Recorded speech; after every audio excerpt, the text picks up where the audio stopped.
session. Councilmember Kozaczek will not be joining us for the first matter on the executive, and my understanding is Councilmember Cunningham is just a few minutes away, and let's start on time. Okay, Council, Council will stand in session. Items 1 through 4, 17 and 18 are executive section and direction to staff, scheduled for about 90 minutes between the three of them. Items 1, 3, and 17 are executive sessions. Mr. Clerk. Your Honor, the first executive session is noticed as item 1, executive session, potential partnership between the City of Tucson and the University of Arizona for improvements to the Randolph North Golf Course. It is being held pursuant to AR Section 38-431.03A3, A4, and Day 7. The second executive session is noticed as item 3, executive session, Ronstadt Transit Center Joint Development, Status of development agreement negotiations. It is also being held pursuant to AR Section 38-431.03, A3, A4, and A7.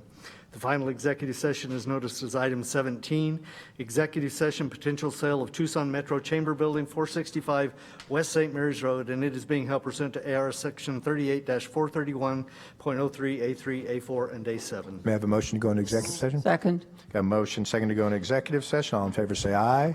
Aye. All right, let's do it.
Got a motion to say second to return to study session. All in favor say aye.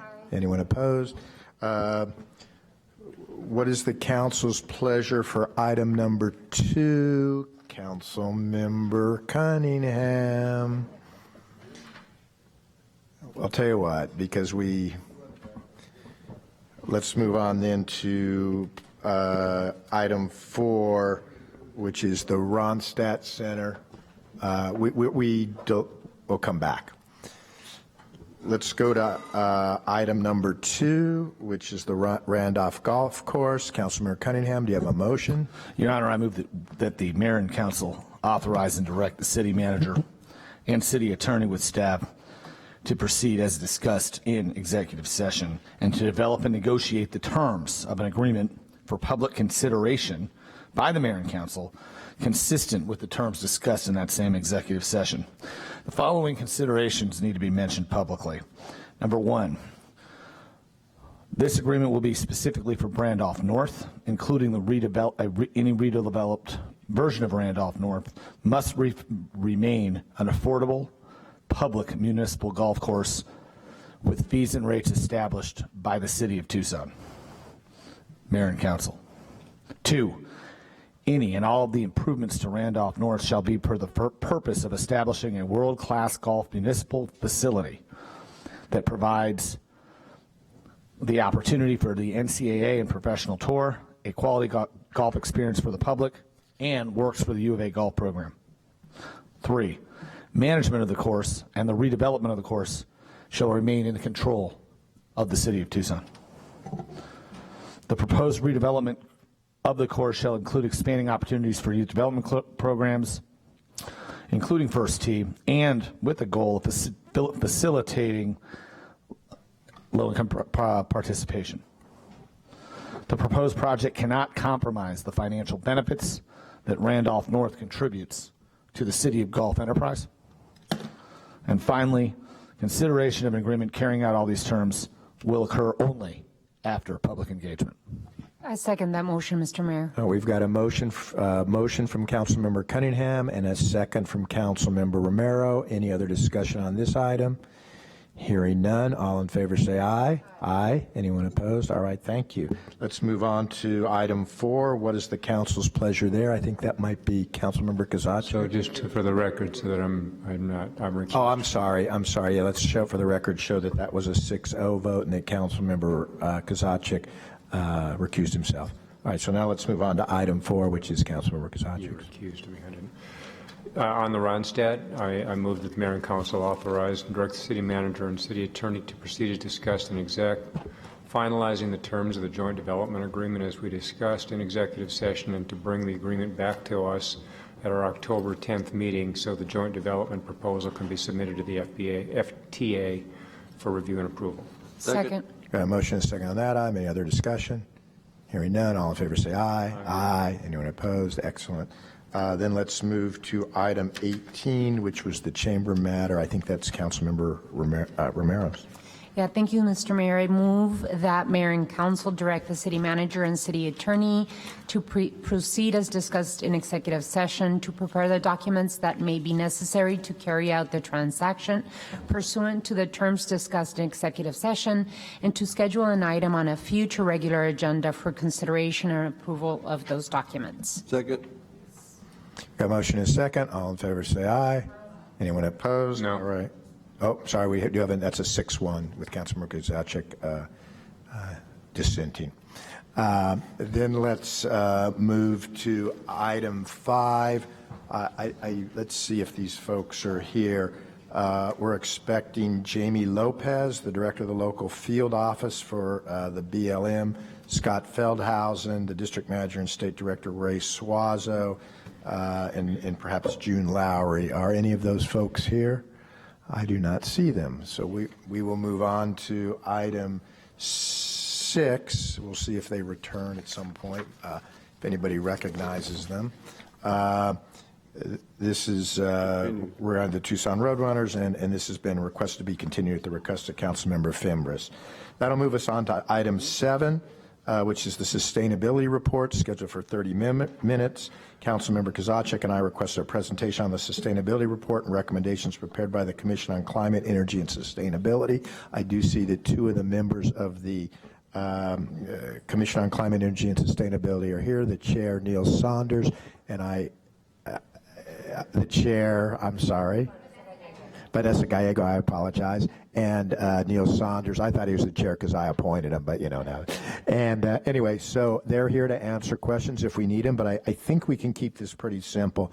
Councilmember Kozaczek and I asked for this to be put on, so I think the real nut of it is so we can have a coordinated effort between staff and our Citizens Advisory Committee on the steps that the city can take to increase sustainability. I know that a number of city staff from different departments have indicated a desire to work on this issue and have volunteered to work on this issue. Ultimately, I think the manager has to make that decision as to who those folks would be. But I think it's important that we provide to the committee people that work in this field throughout the city who can help guide us. It just makes sense to have staff work together with the advisory committee rather than on two separate tracks. You know, the staff off doing one thing, advisory committee doing another, then they'd be overlapping each other. Also, I think this could be very helpful in breaking down silos by having staff from different departments working together on this issue. The issue of climate sustainability for a locality, particular locality in Arizona, is very difficult. But the fact of the matter is that over the next number of years, municipalities across the country are going to do what they can to focus on this. And quite frankly, we signed on to the Paris Accord, as did so many other mayors. So, you know, they say if you want to go fast, go alone. And if you want to go far, go together. And we really do need to go far. And to me, this is the most logical and the most expeditious way to do that. There were also, if you saw the report, and the committee really did an excellent job, they really did a nice job of highlighting all the things the city has done. And I think the committee itself, as they went through and did that study, were impressed. But at the same time, I think they recognize that there's far more that can and should be done, but we should really do that with input from staff. That's my position. Councilmember Kozaczek, Yeah, I know you're we're doing okay. We can do better. I think forming this internal sustainability working group will, as Jonathan said, help cross-departmental input along with the commission's input. Again, breaking down the silos. We used to have this department internally. It's sort of dissolved. And while the Commission on Climate has had little trouble getting their traction, the report was an excellent report. And this is one of the recommendations. And I think that centralizing the topic will bring efficiencies and is going to allow us to set some organizational and measurable targets. So with that, I would move that we form the commission and move this forward. I'd like to second that, but Okay. if I may add as well, Councilmember Kozaczek. I think the city of Tucson we all have done really great in terms of preparing ourselves, being a climate resilient city. But also one of the things that I have heard for the past 8 months, I've been very in tune as to what people want from the city of Tucson. And one of the highest priorities of Tucsonans right now is creating the city of Tucson as a climate resilient city. Climate change is in the minds of Tucsonans, and our water resources is part of that climate concerns that Tucsonans want. So one of other cities throughout America are doing several things. This week is Climate Action Week, which is really serendipitous that we had this item in this particular week. But one of the things that many cities have done is declare a climate emergency, which I think that we still have to make sure that we study what does it really mean. But I feel as though we have to act boldly and taking steps on creating a climate action plan for the city of Tucson. So if I may, I'd like to add to your motion, Councilmember Kozachek, that the Commission on Climate, Energy, and Sustainability and city staff begin immediately creating the framework for a climate action task force. And that's one of the first steps that you take to start working on a climate action plan for the city of Tucson. And that is something very similar to what you've recommended, what your motion looks like, which is working with the Climate, Energy, and Sustainability Committee and staff to start talking in terms of internally what we're going to do. Because as we all realize, environmental services is part of this conversation, Tucson Water is part of this conversation, the other departments within the city of Tucson have a say, right? Even fleet management, Suntran. Tomorrow we're going to be celebrating our first electric bus in the city of Tucson. And so I'd like to take it, just push it a little bit further. How is that different than what we're proposing? You are suggesting that we have the CCES work with staff. I'm suggesting that we have CCES work with staff to begin putting together a climate action task force in preparation for a climate action plan into the future. So it's just an additional step that I'd like to take. The internal working group is the task. It is the task. I mean, if you want to say have them start working on a climate action plan. No, let me read you my addition to your motion. I'd like to add that we direct the Commission on Climate, Energy, and Sustainability and city staff to immediately begin creating the framework for a climate action task force in preparation for a study session coming January 2020. I further move that the CCES and city staff continue to flesh out the scope of work for sustainability staff in preparation for one of the issues that the CCES has brought us, which is, I believe, an additional staffer or staff member, and that we work between departments, start developing metrics and reporting for assessing our success in response to climate change. So one of the things that I'd really like to see happen is make sure that we not only have internal staff, the CCS, but also bring outside resources. For example, like a partner in the resources that we have in the University of Arizona, sustainability organizations like WMG, TEP, Southwest Gas. These are the conversations that staff and the CCS should be having as we give them direction to start talking about what we do in the city of Tucson.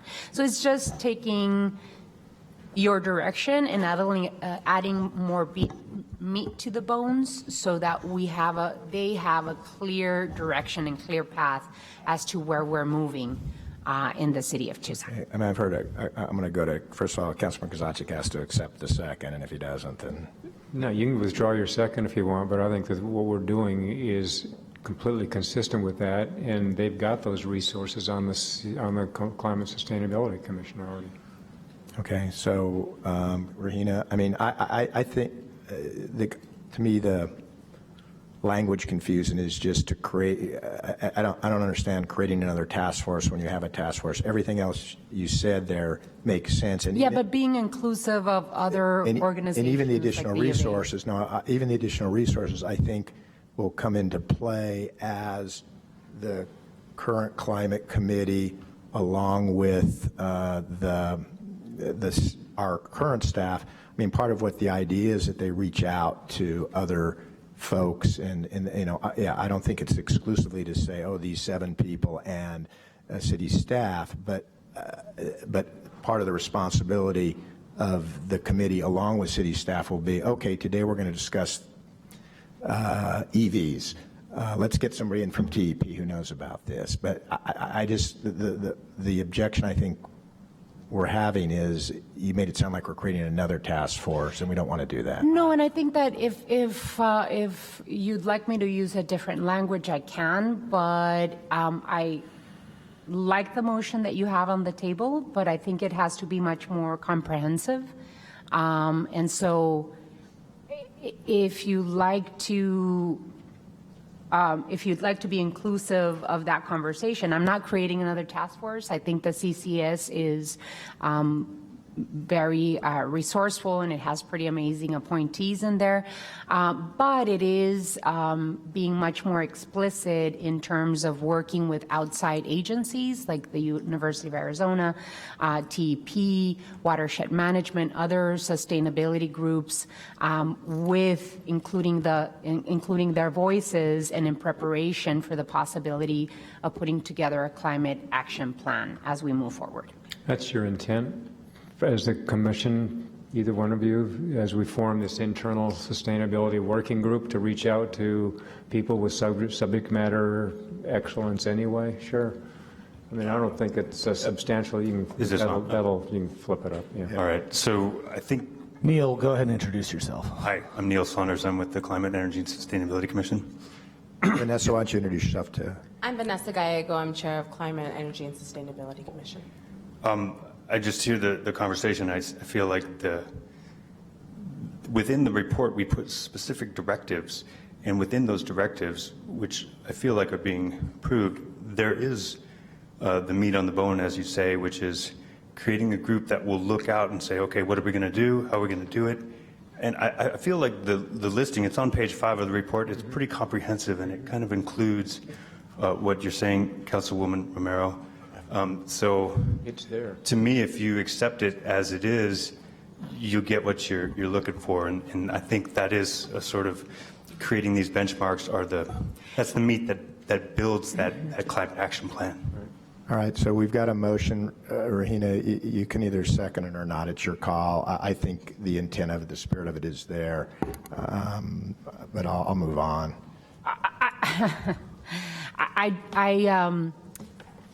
Of course, I'd like to second the motion, but I also like to set us on a path, especially the CCES and staff that are going to, because the motion that you have in front of us, Councilmember Kozaczek, is to have staff and the CCS work together to continue, bringing internally all of the issues that we're working on.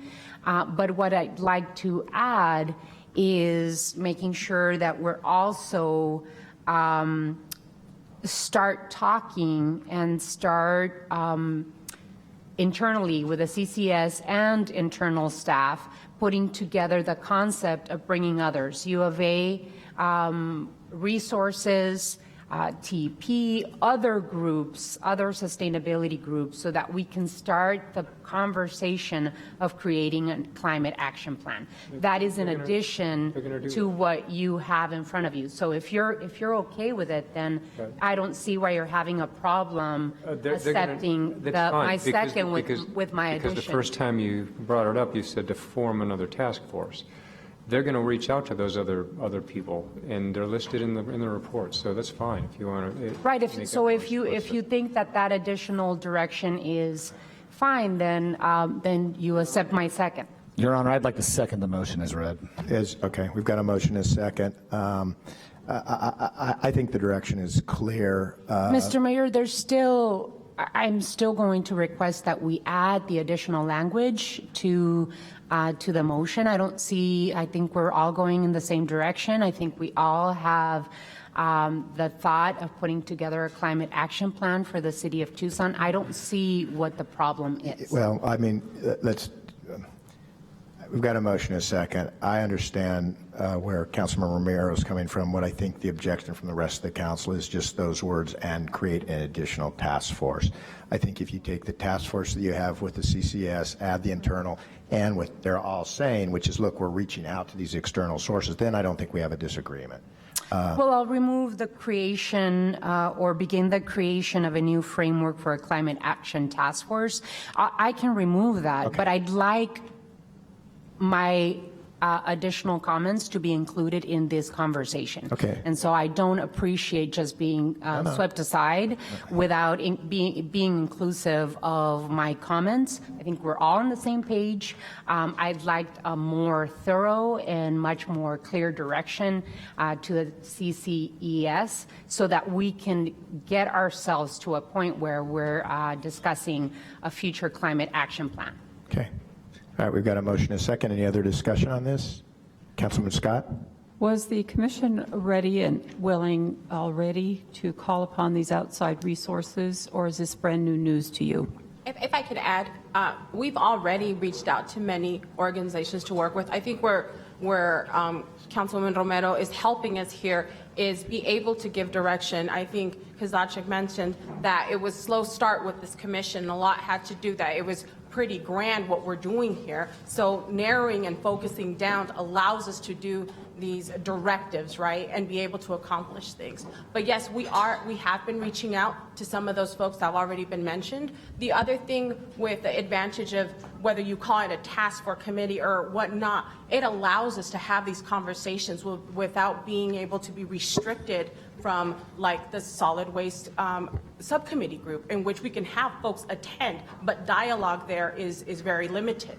So I think that what we're trying to do is allow the facilitation of these conversations within the parameters that we're given. At the same time, be able to have strong directives with this commission, because this commission is climate, energy, and sustainability. That's pretty whopping for folks who don't get paid, right? But at the same time, we're just as invested to make sure that we are completing the goals of Plan Tucson. So I think just any help with direction aids us, and I don't see it as it being any kind of like not beneficial to a group. I will ask Neil to give his opinion as well, but I hope I've answered your question. But I guess the question I wanted is, to go ahead, if I don't mind. Hold on. Internal resources, external resources with an eye to a climate action plan. Would you say that's the general scope of what you understand your mission to be? Certainly, and on page 5, to answer that directly, there's a bullet point that says seek out regional, national, and maybe even international partners to do such, exactly what you're talking about, U of A, whoever, yeah. So we do it. Yeah. Okay, I think we understand it. Anybody else? All right, we've got a motion and a second. okay, a motion and a second, Mr. Mayor, but also with the addition of the language that I'm seeking. Okay, so nobody has seconded the language with. Did you second the language that Rahino wanted? Paul seconded the motion, but I'd like consideration of the language that I'd like included in this, if the motion maker would. It's Councilman Kozaczek. I think it's fine. It's in the report. All right, now I think the report. But that covers- excludes the new No, task but- force, for a second. Right. No, As long as we exclude the next two. Can I, Mr. Mayor, may I? You may. I'd like that we include in the motion creating the framework for a potential climate action plan, and in preparation of a study session coming January to talk about and flesh out what the possibility of a climate action plan is. I further move that CCES and city staff to continue to flesh out the scope of work for the sustainability staff that the CCES is asking for. That conservation staff will assist in coordinating the city's response to climate change between departments. You already have. Develop metrics and reporting for assessing our success.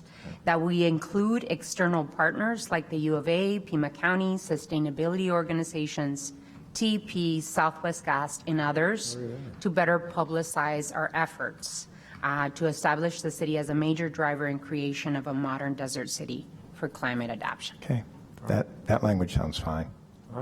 Okay, you get it, Roger? I mean, you got it on tape somewhere, so. That's fine, that's the motion. Yes. Yes. Okay. Got a motion and a second.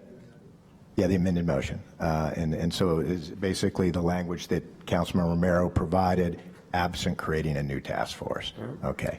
And then I have also as well, I have some information that I'd like all my colleagues to have, including the city manager, some reports and a couple of articles. Tucson is the third fastest warming city in the U.S. Tucson, not everyone is equal in the face of heat.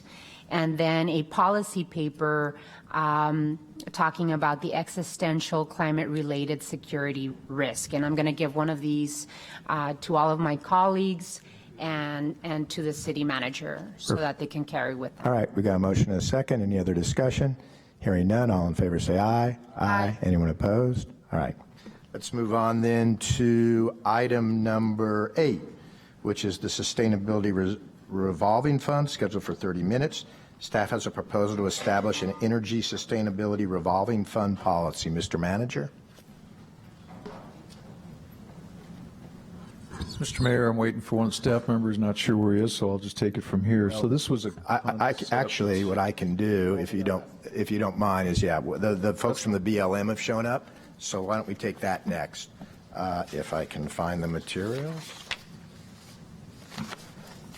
Okay, I believe is Jamie Lopez, Scott Feldhausen, Ray Suazo, and/or June Lowry here?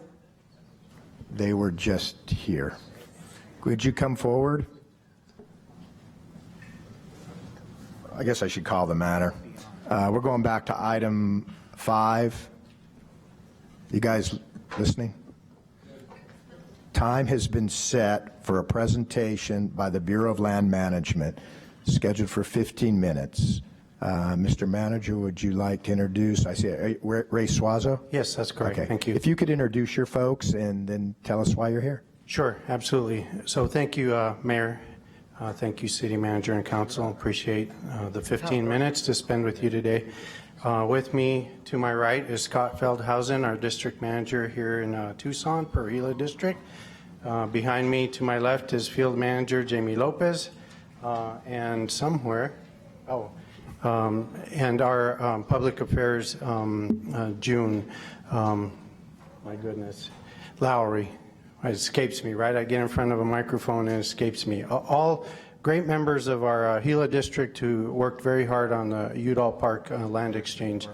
That is why we are here, to ceremoniously present to you that conveyance document and to say thank you. And so let me go back a little bit in time. As you know, in 1980, and my name is Ray Suazo. I'm the State Director for Bureau of Land Management here in Arizona.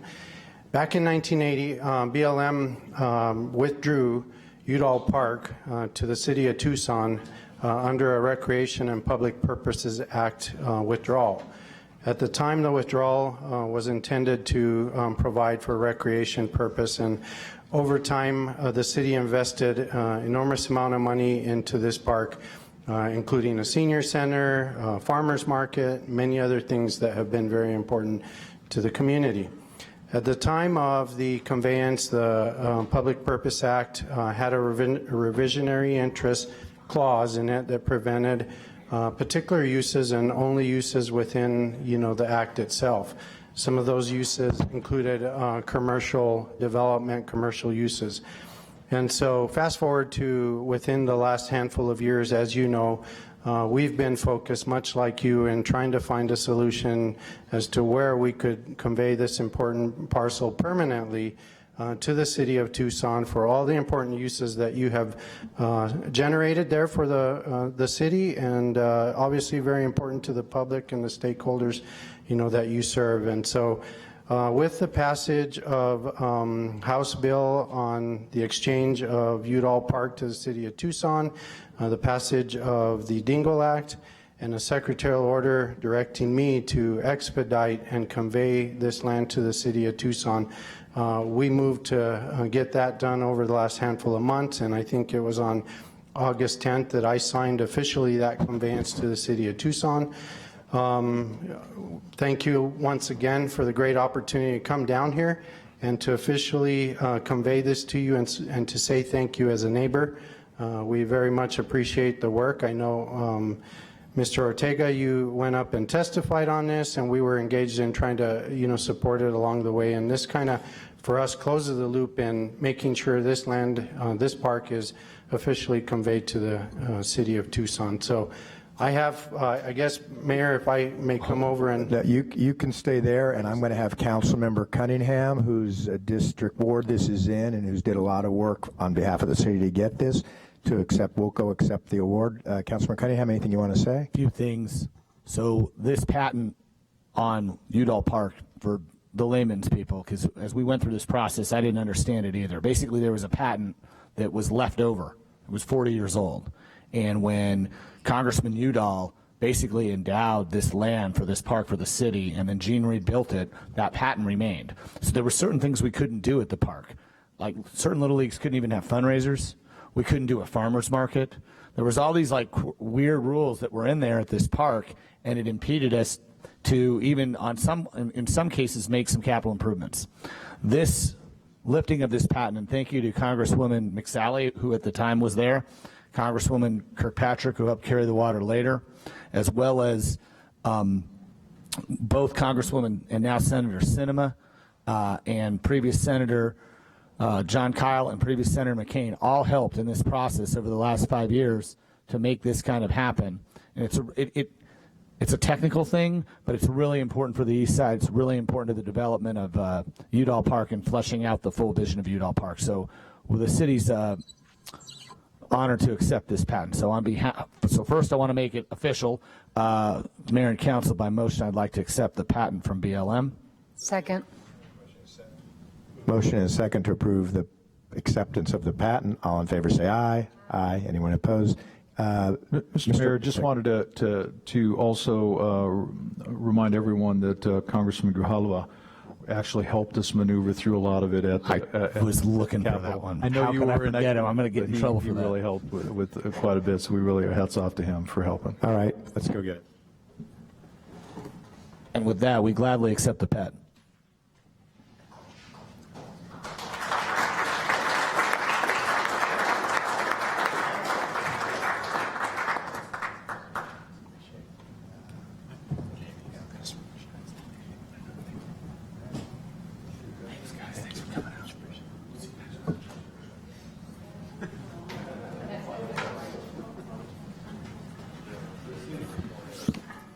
Pretty nice, actually. May I just add, Mr. Mayor? Sure. That we need to do very similar with Kennedy. Kennedy Park Fiesta area. We are pretty much going through the same issues.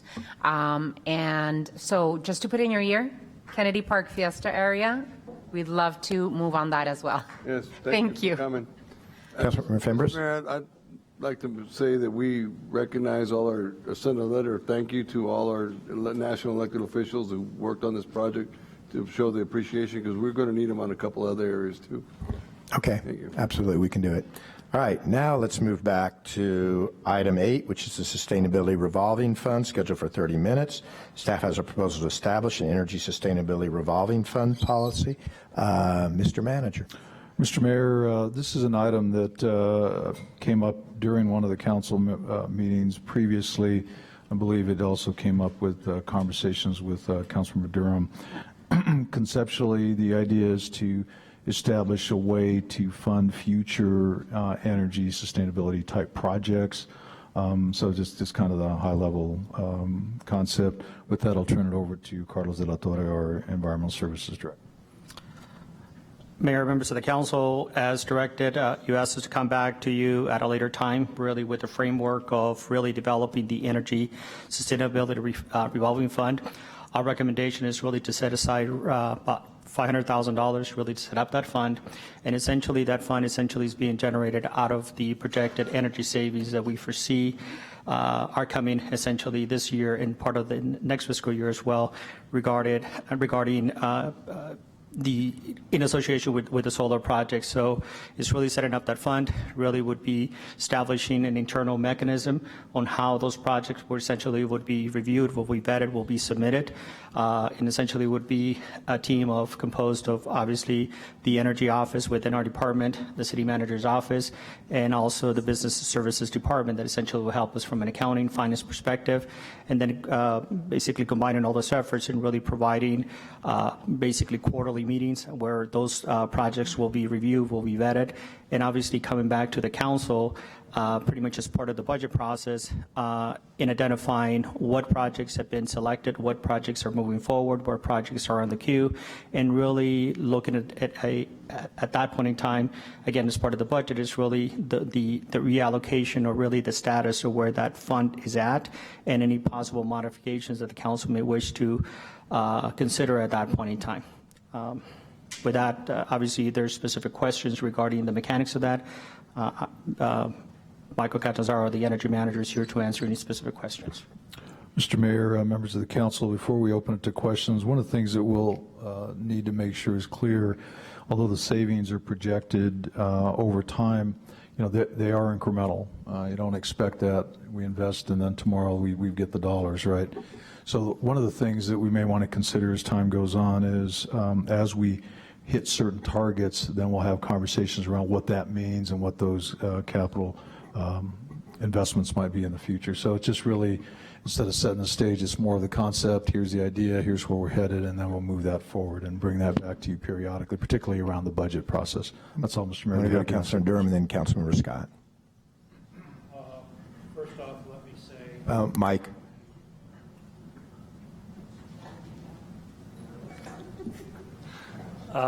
First off, let me say excellent work, Michael and Carlos. This is a thoughtful and detailed proposal, and I'm really glad we're moving in the right direction. To me, this is a no-brainer. We'll be able to afford meaningful investments in energy efficiency, water conservation, and renewable energy at zero additional cost to the taxpayers. What Tucson looks like a couple of years down the road with this program is a city that runs on clean energy in more modern, energy-efficient buildings, from our rec centers to our police stations.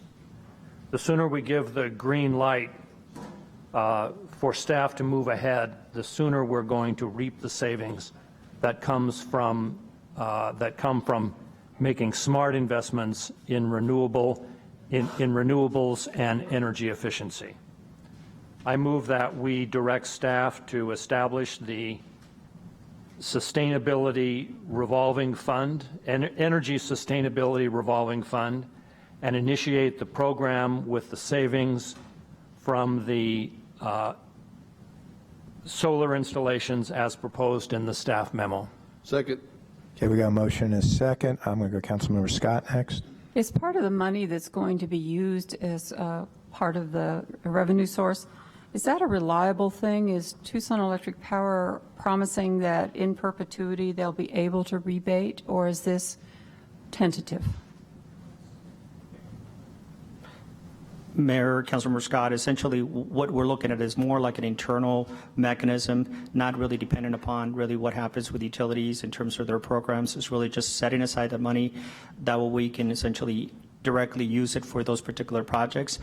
And it's really just our own internal fund, not relying on any other mechanisms that would trigger any restrictions or is dependent upon what other folks may do. This is really just making a policy decision to set aside $500,000 for those projects that have a return that in terms of the investment, and it really makes sense in terms of really generating some savings that by virtue of those savings, we're not only really capturing those savings, but also setting additional money aside to that revolving fund, really to begin to augment that fund and be able to do much bigger projects at a much bigger scale, obviously many moons down the road, but essentially establishing the process and the framework and to be able to do that as years come by.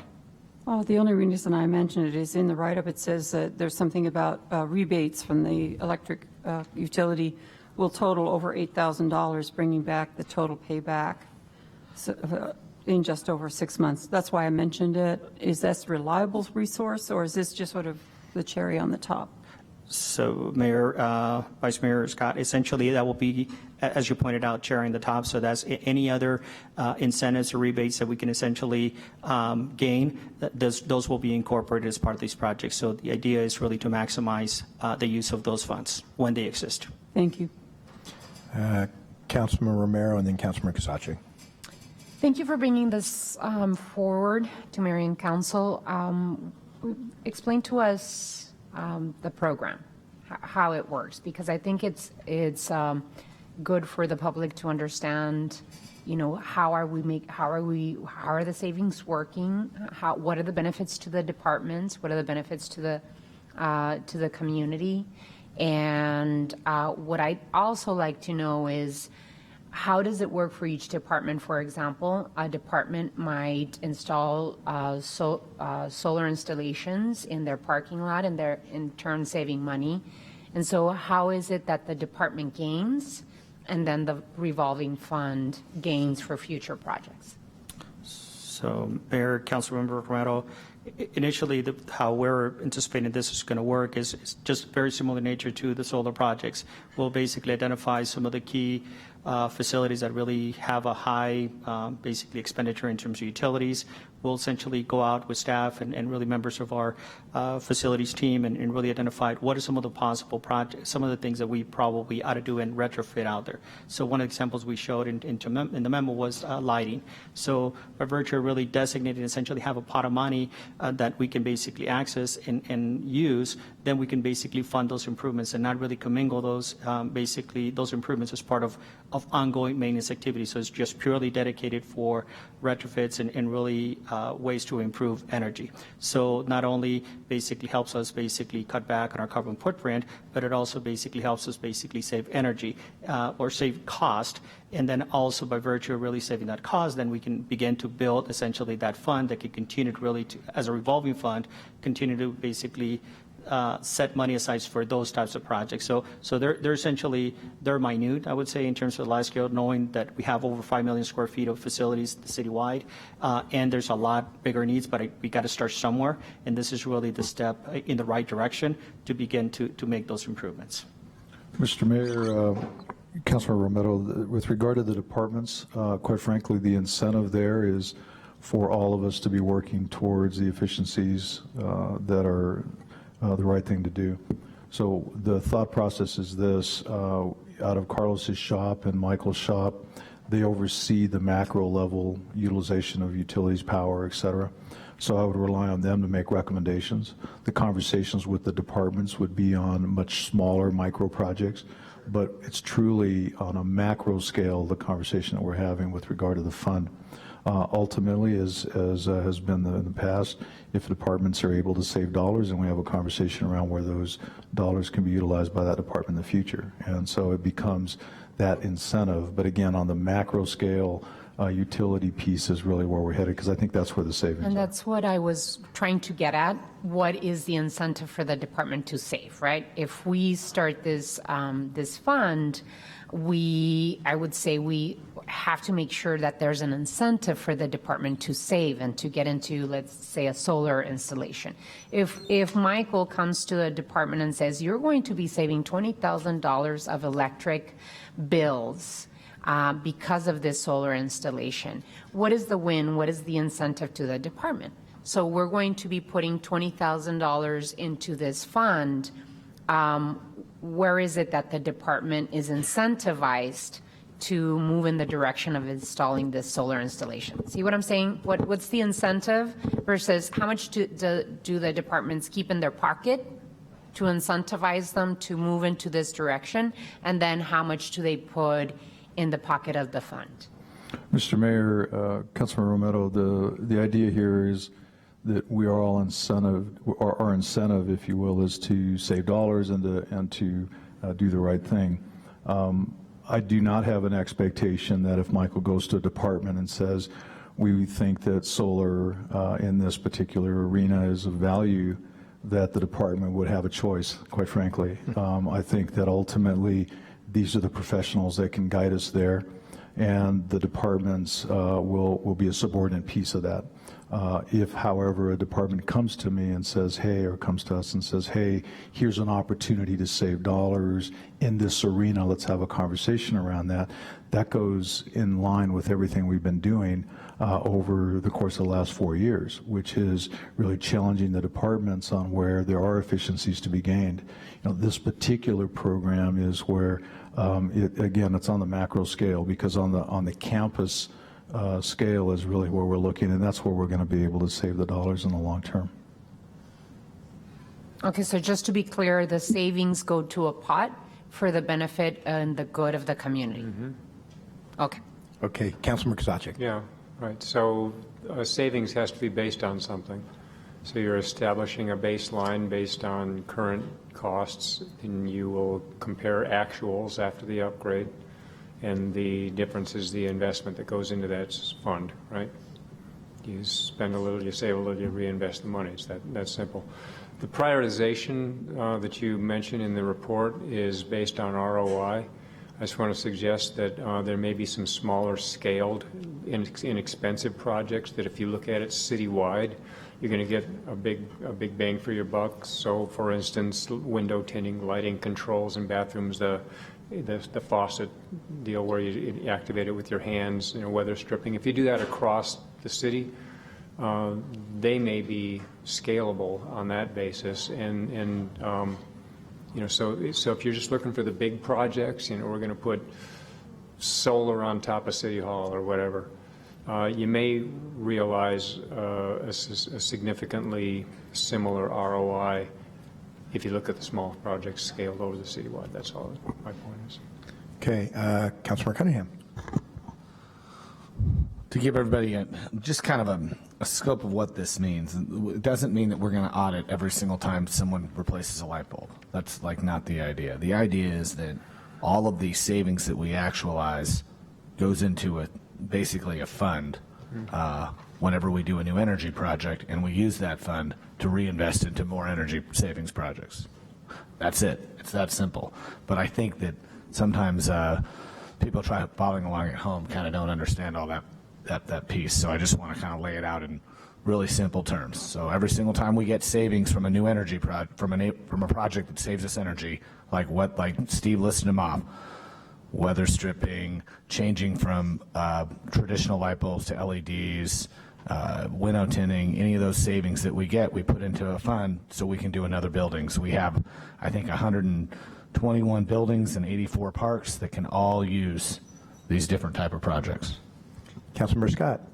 I just wanted to report that Ward 4 was the first place in the whole city that ever started this whole thing. I can't restrain myself. We already have that in place. We've set the tone.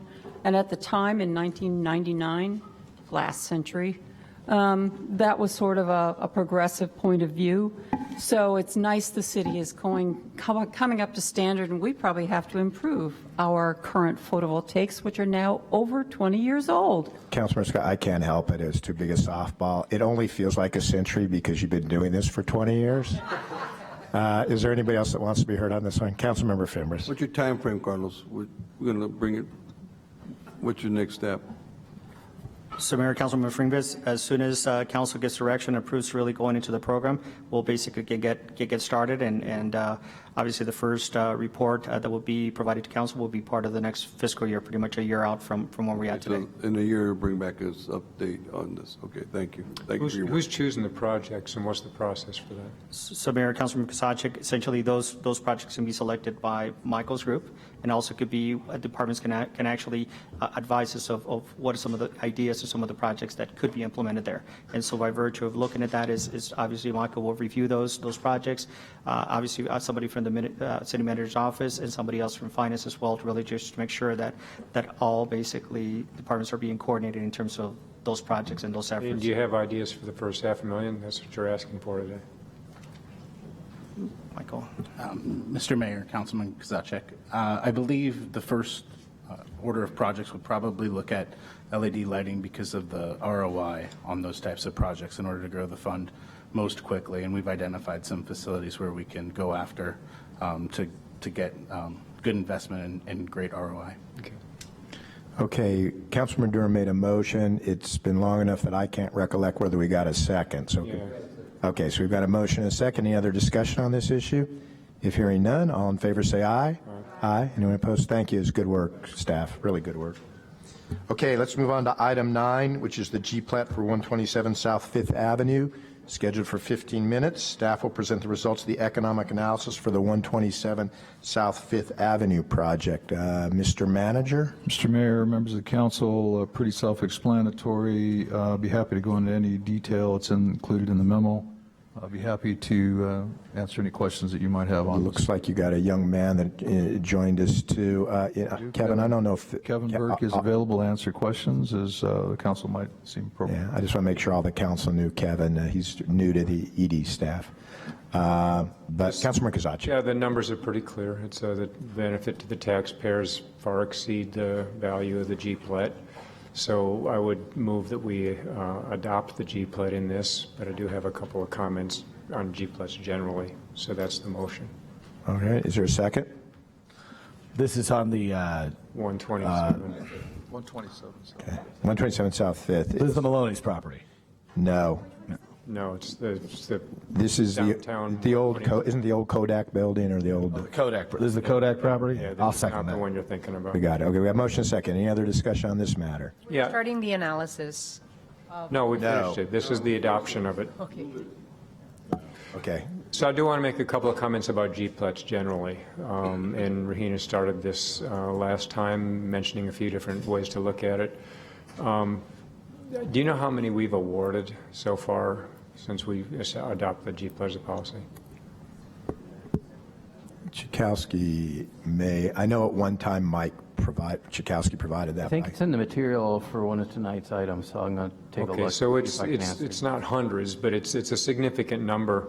They're not entitlements. They're not candy. The market has really shifted. And I would just suggest that it's time for us to maybe take a fresh approach to them. What clawback provisions exist within the G-plat provisions so that if the projects don't meet their projections, their financials, we have an ability to recoup some of our costs? Mr. Rankin, you want to go ahead and... And Mr. Mayor, members of the council, Councilmember Kozaczek, we have included in our standard form of G-plat agreement a financial clawback where the party that benefits from the reduced tax liability is directly financially liable for the repayment if they don't continue to satisfy the terms of the lease, which includes all the performance criteria that were flowed from the application. Mr. Rankin, isn't it also true that generally the G-plat doesn't even go into effect until at least that initial construction is done? The G-plat doesn't go into effect until the certificate of occupancy. Right. So it's when they've actually built. But there's also default provisions so that, if they fail to carry out the remaining obligations, then we can terminate the lease and it goes back on the tax roll. But, right, so when Applied Economics does their third-party analysis, there are certain assumptions and some projections built in, and I'm just saying that if a particular project doesn't meet those performance objectives, then we ought to have the ability to reach back in and recoup what we've offered to that. I would also like to suggest this, and this is, I think, a direction that Rahina started down last time. When we do these analyses, right now it's based on just the projections. I would like to see the analyses expanded so that if, for instance, for residential, you assume, say, a 10% of the bed count for transit passes, what does that do to the analysis? If you say 5% of the residential for workforce housing, whatever that looks like, what does that do to the analysis? For commercial, if you're setting aside, say, 25%, and so a couple of the projects that we've done downtown recently have done this, with a rent that could be used for local businesses, smaller footprint, under market rent, what does that do to the analysis? So that we're given options, we're given more of a menu. Say, you can initiate the G-plat, but at the council's discretion, we want to, if the numbers are still in the positive, and they may not be, if you set aside 10% for, say, market rate housing, it may sink the project. But for those that are large projects that may be scalable, that could afford it, for parking, say you set aside I'm just throwing numbers out, 10% of the parking for public parking within the central business district or the greater IID. I just think that the goal, we have to look at these a little differently so that GPLETs are partnerships and we identify particularly public goods, that we're not simply saying it, treating them as though they're entitlements. And that if the numbers are still in the positive for some of those different options, then we've got more of a menu to look at. Say, we'll award the GPLET, but here's what we'd like you to do in terms of checking some boxes in terms of public needs. And Councilman Kozachik, I'd suggest in the future, if those kind of things happen, and I could foresee in a crystal ball that they might, I think you can put that into the analysis in advance so that the person, so when you go to whatever this group is that does this, you can say, okay, now what the agreement is they're going to do 10% affordable housing, they're going to do this additional parking, and then they. That could be a way to do it. I don't know if applied economics has well, they must have the capability of saying, if you say, using that example, 10% for workforce housing, what does that do to the numbers? But I think it might be useful to say, here's what it is whole, the project whole. Here's what happens if you take that 10% or whatever the number is. They have to have the ability to make that analysis. And I think as long as we're talking about a non-entitled incentive, Right. and we have public needs, then we ought to at least throw those in as a menu of options for us to consider when we're awarding these going And forward. that's, if I may. Sure. Mr. Mayor. And that is conversations that other cities have had already. There are plenty of models out there that other cities use with this type of incentives, right? So we started talking about this 2 weeks ago when we had a meeting. And I think as long as we have this conversation with staff and start talking about what additional contributions we want these GPLETs to have for the good and the benefit of the community, whether it's affordable housing or whether it's using union labor, whether it's transit passes. I think that we have to start that conversation so that all of the stakeholders involved, including neighborhoods, merchants associations, the developers themselves, and mayor and council know exactly what to expect when someone enters into the GPLET, because I think it's only fair to not insert this type of conversation in something that's pretty much in front of us ready to go. But as we look into the future, as the mayor said, that we have something that everyone knows exactly what to expect when a developer enters into a GPLET or a City of Tucson incentive. Yeah, and again, I don't know that I think the idea that there's sort of a menu of ideas as opposed to, look, in order to get this, you have to do this, because quite frankly, it's on the builder, developer, whatever you want to call them. If you say to them, look, we would like you to, in order to get this, to do 10% affordable housing, they'll run the numbers, you know. Applied economics will run the numbers. That's the independent third-party analysis. Okay, or we do it that way. Mr. Mayor, let me make a suggestion on that. I think it would be difficult for us to make suggestions on that without having some general guidance from the council in terms of priority. So if we go down a menu, what's the priority, transit, et cetera, that you just outlined. So what I would suggest is that we bring this back for further discussion and dialogue, not this item, this particular piece of the this concept, the GPLET discussion, and that way we can have a conversation around what is the priority, so that when we can then, when we get the projects, we can then guide applied economics and say, okay, here's the priority as this moves forward, and so run those through, because it could be that one might make it, but 2 and 3 won't, or another project 1, 2, and 3 make it. So that's the conversation I think would be of value. And the priority will vary depending on the location of the project. And that flexibility could be built into that conversation. Sure. So I'll bring it back, Mr. Mayor. I'll look for an available time in the future, and I'll bring it back for a conversation. Okay. I'm sorry, Councilmember Fembers? No. 127, and the numbers are fine. We've done the analysis. We actually kind of took up another non-agenda item. All right, so we got a motion and a second on 127 South Fifth Avenue. All in favor say aye. Aye. Anyone opposed? I'm sure we gave Ross a heart attack, but that's fine. Okay, thank you. You'll have more before the day is over. That's He's just getting started, isn't We he? have an AED in the audience. Next. He's in the back somewhere. All right, let's go on to item 10, which is Sentinel Peak Park, scheduled for 30 minutes. Councilmember Romero has requested a discussion of Sentinel Peak Park. I see some staff joining us who I think have done some work on this. Ms. Romero, this is your item. Thank you, Mr. Mayor. I really appreciate the time invested in this. I know that, so just to start the conversation, for the last 12 years, almost 12 years that I've been a council member representing Ward 1, I've always maintained that Sentinel Peak is not just a Ward 1 resource, right? A mountain, commonly known, is a resource that is important to the entire citizenry of Tucson. And so in the past 12 years, my office has been working on bringing investment into a mountain.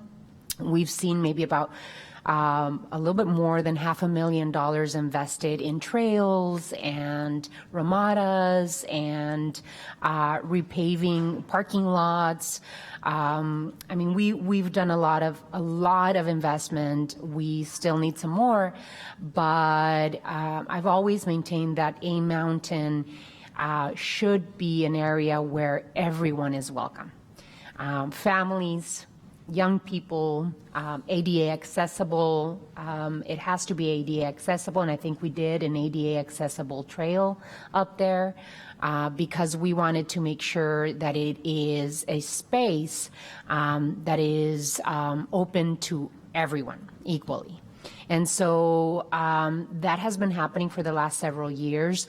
There's also been concerns about the safety of the neighbors in the area, the safety of pedestrians, of cyclists in the area. And unfortunately, because of accident crashes and maybe about a year ago or a little bit more than a year ago, we lost a cyclist's life. And I think that's what put all of us, both the neighbors surrounding the area, city staff, and the Ward 1 office, put us to work on trying to create solutions for the safety, for creating more safety on Sentinel Peak. So just giving that a little bit of background, I wanted to make sure that this has been a process that has taken a lot of time, a lot of sweat and tears from not just the neighbors, but the community, and especially the pedestrian cycling community. And one of the directives that we sat down with neighbors in Sentinel Peak and surrounding neighborhoods was we have to find solutions, and this was a little bit more than a year ago. We have to find solutions, and we have to make sure that we are getting input not just from each and every one of us on the mayor and council, but from the entire community on any movement that we decide to go towards with Sentinel Peak. We knew that we wanted to create some car-free days, and we knew that we wanted to move around the hours that visitors could visit Sentinel Peak. So we embarked on a very ambitious project of doing open houses throughout the city of Tucson, and a survey. And the survey has had thousands of responses. And with that, I'll turn it over to Ann Shaneka, who was the lead for this particular project, and then and move in the direction as to where we go. Well, thank you, Councilmember Romero. Good afternoon, Honorable Mayor and Council. So I'll provide a brief overview of what we've been hearing throughout the past year regarding concerns on Sentinel Peak and walk through the initiatives city staff have been working on. And we will be asking for your direction today on one of those items. So as Councilmember Romero mentioned, we have been working alongside community members and neighbors to A Mountain, and I see many of them in the audience today. So to summarize the main concerns we've heard, I'd say they go into two main areas. The first one is unlawful behavior, so things like drinking, drugs, shooting, those types of gun shooting, those types of issues. And then 2 is safety having to do with the road itself. So drag racing, that is another one we've heard frequently. So safety having to do with the road, including people driving, so safety for people driving, but the conflict between people driving and walking and biking through the park. So in order to address these concerns, staff have been working on several initiatives. So one of them, there's actually construction going on right now in the upper parking lot. That's a Ramada construction. That is with impact fees, and that's part of the master plan for A Mountain. The goal there is to really try to provide amenities that increase park use, park users, and therefore try to decrease the illegal behavior. The second item, we did perform a road safety review of the Sentinel Peak Road. That involves some help from Pima Association of Governments and Tucson Police Department, the Parks and Recreation, Transportation Department, and really took a look at the collisions that have existed. We took traffic volume data, speed data, we did some field observations, and made a set of recommendations broken into short-term, midterm, and long-term improvements. And the short-term improvements, thanks to the Department of Transportation, have all been complete at this time. So the third item, which was great in terms of timing working on this, was the launch of the Park Safety Program. And I see Lieutenant Tim Reese here today. He oversees the Park Safety Program and the community service officers that are going around and visiting parks and really trying to help park users and be a presence in our parks. So A Mountain has been one of their main areas as part of the initial 3 months. And they've been visiting the park on average 49 times each month. So that means they're up there at least once a day, which I think has been really helpful to date. The last initiative, and Councilmember Romero already talked about this, was wanting to have a community dialogue on gate access and on automobile usage. And so in order to try to hear from as much of the community as we can, we did a few different pieces of an engagement strategy. One was public open houses. We had one in Ward 1, and we had one in Ward 6 that was serving Midtown residents both in Wards 3 and 6. We also did intercept surveys on the mountain, so trying to survey people where they're at. And then several of us attended several different neighborhood association meetings throughout the neighborhood associations surrounding the park. And then last, we did do an online survey, and Krista Hansen's here. She is a transportation planner with the Department of Transportation. She developed the survey and analyzed the survey and can answer any questions regarding the survey. So in terms of the survey, we did also really try to get the word out about it through social media, traditional media, Spanish language media. We also posted signs on Sentinel Peak Road to let park users know that the survey was happening, and those signs were both in English and Spanish. So we did get a huge response. 2,902 people completed the survey. And in terms of what we heard with the community conversation, I'd say we have heard that the majority of people would like changes to the hours and would like more car-free times. That said, there are definitely people who would prefer keeping with the current hours. In terms of the survey, 66% mentioned they would want some changes to the gate hours and increase access for people walking and biking, whereas 34% indicated they would want to keep the hours as they are. And we did hear from people who felt strongly that way. So in conclusion on that, staff is recommending that there is changes to the gate hours, that it go from 11, that the upper gate be open at 11 a.m. and close at 8 p.m. 6 days a week. And then as a pilot, we try 1 day a week where it would be car-free and see how that goes. Yeah, Councilmember Romero. Yes, I do see that part of the community members that have participated. I said about a year ago, it's been actually 2 years that we started talking about continued improvement in for Sentinel Peak Road because of the safety issues that we've seen. But I would like to recognize the community members that are here, mostly from 3 of the neighborhoods that surround A Mountain, which are from Panorama Estates, Menlo Park, and Sentinel Shadows. I'd like to thank Michael Sheehawk, which I believe is here representing Sentinel Shadows, Jerry Anderson, Kylie Walsack, Vanessa Casio, and I believe, is there anyone else from the neighborhood here? I see Ellen Page. Ellen Page, Dr. Ellen Page, that's here from Panorama Estates. We've all of these volunteers from the neighborhood have put in hundreds of hours to make sure that we have a comprehensive approach to this. Also, last September, I requested a road safety assessment that Ann just spoke about, and we are looking at 17 small improvements that we can do immediately on the road, like improving signage, replacing and updating object markers, and other maintenance issues that makes it much safer. But with that, I'd like to move that Mayor and Council direct staff to continue implementing the road safety improvement recommendations. In addition, based on the results of the public survey, public outreach, and count speed data, the City Manager's Office recommends and Mayor and Council to direct staff to make the following changes to the gate hours.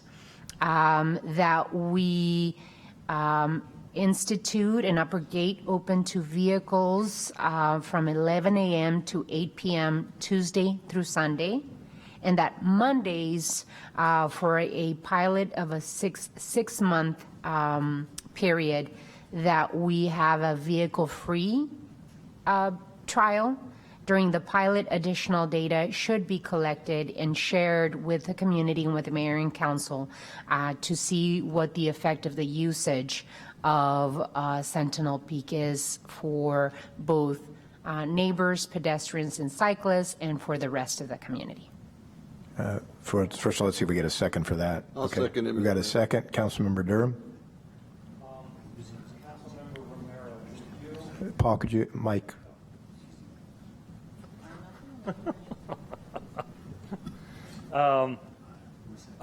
Would you,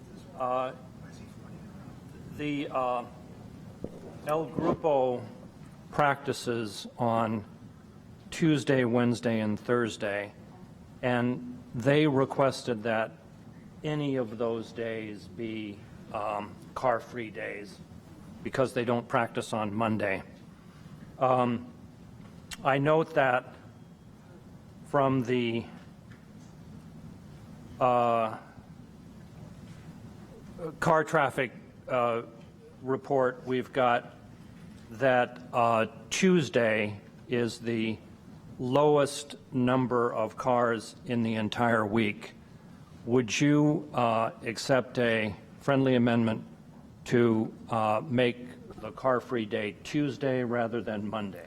I'd like to keep the motion as is, only because this is something that has been discussed and talked about for months now.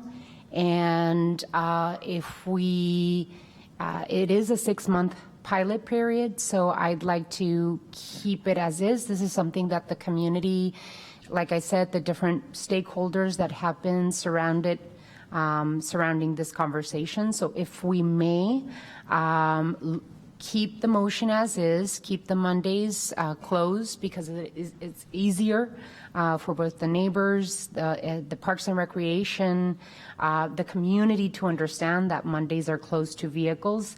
And then if it doesn't work out, if El Grupo or any other stakeholders would like to advocate for for change in that, then I'd be more than happy to accommodate. But I'd really like, especially because this conversation has been long, and there are many stakeholders that we selected this particular day, Monday, to as acceptable to all involved. I will be voting no on the motion for your non-acceptance of the Alrighty, friendly amendment. absolutely. Okay, anybody else? Just what was the rationale behind Monday versus Tuesday, if Tuesday is the least in terms of quantity for automobiles? Ann? Well, one thing I'll say in terms of the data was collected, unfortunately, the week of Veterans Day, so I would not take that Monday as great data in terms of what you would see on a normal week. Really, that was a discussion with Councilmember Romero's office and the community in terms of trying to have a day that's simple. But I think, yeah.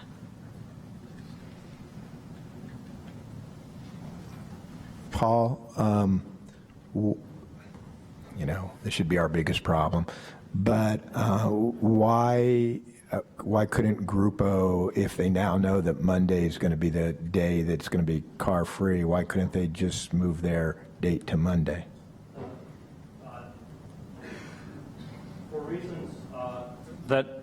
For reasons that I'm not entirely familiar with, they never have practiced on Monday.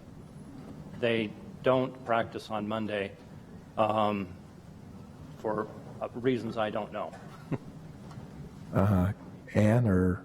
Yeah, I'm going to actually, Krista is more familiar with El Grupo, and I'm going to ask her if she has more information. Yeah, and from my understanding, that just the youngest group practices on Monday, and so they were saying in order to benefit the majority of their riders, they liked Tuesday, Wednesday, or Thursday. But they do have some of the youngest, from my understanding, the youngest kids out there on Monday. That would be the El Grupito group, right? All right. Yeah, they can go up there.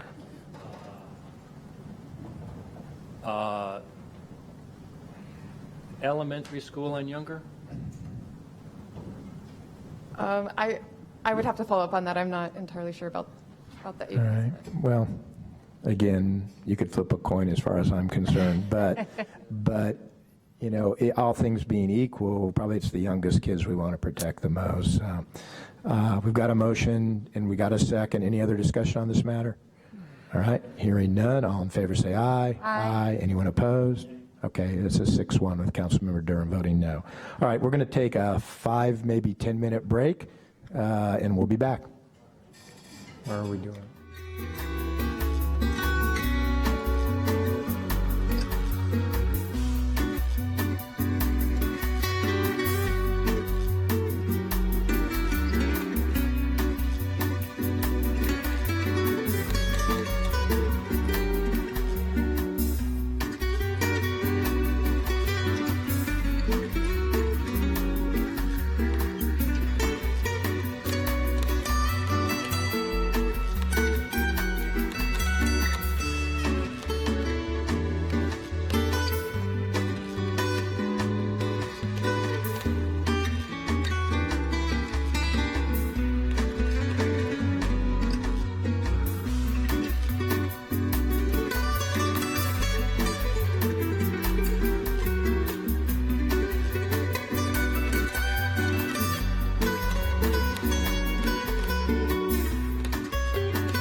go back in session. The only one who I do not see is Councilmember Romero. If, okay, well, somebody may want to signal her that she needs to get back.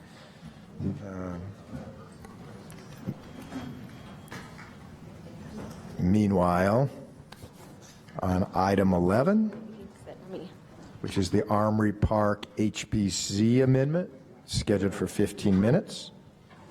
Councilmember Kozacek has requested a discussion of the Armory Park Historic Preservation Zone boundary amendment. Yeah, or Is this what? 65 foot. The 48, 64, 48, back to 48 thing?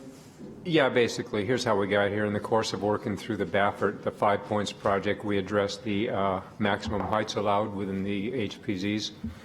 Later on in that conversation, several of them wanted to opt into 48-foot height limits. Several of them didn't want anything to do with it. Armory Park was one where we agreed on a 48-foot height limitation. So along comes this project, and staff had determined that actually the tallest contributing structure within Armory Park was in fact the Arizona Theater Company or Scottish Rites or some damn thing, and it was 65 feet instead. And I said that we had already made an agreement at 48 feet.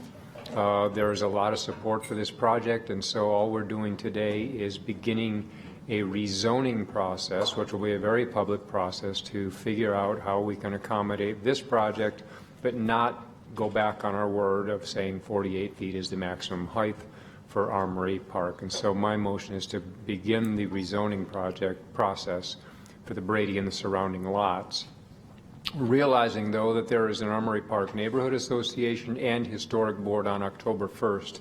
So this thing just can't sort of sit around forever. They've got to have some information and material ready by October 1st to present to those two respective groups. So the motion is to begin the process of rezoning. Second. Okay, we've got a motion and a second. So if I'm understanding this right, because I think I remember this whole process, really what you're asking is, and I guess it could change, but we really kind of did this once before. We thought we did, and then what happened was we ended up with a different height than what we thought, I know we instructed, and quite frankly, the person who's got the project who asked for it's good with the height that we originally set. So I guess my only question is, why I understand why we have to go through the process, but it should almost be because the rezoning process is going to be necessary if we're going to agree to a higher height than 48 feet. And I'm not assuming an outcome. Okay. But we made a commitment that the highest building in the Armory Park Historic Zone is 48 feet. And this project is anticipating increasing that. Okay, and that's my recall, was it was 48 feet, but it was also my recall that whoever the developer was said, no, I can do 48 feet. No, we're not talking about Baffert. Baffert's done and gone. Okay. This is a new one. Okay. Yeah. I And got so it. now, yeah. I got it. Okay, that was my misunderstanding. Okay, we've had a motion and a second. Anybody else on this? If not, sure, go ahead, Rahina. Steve, and this conversation has been had with Armory Park neighbors, Oh, yeah. and they feel confident and all that? Yep. Okay, good. Okay, we got a motion and a second. Any other discussion? Hearing none. All in favor say aye. Aye. Anyone opposed? That motion passes. Thank you. Let's move on to item 12, Tobacco 21, scheduled for 30 minutes. Council members Durham and Cunningham have requested discussion of a proposed ordinance to raise the age to purchase tobacco products to 21. Mr. Durham.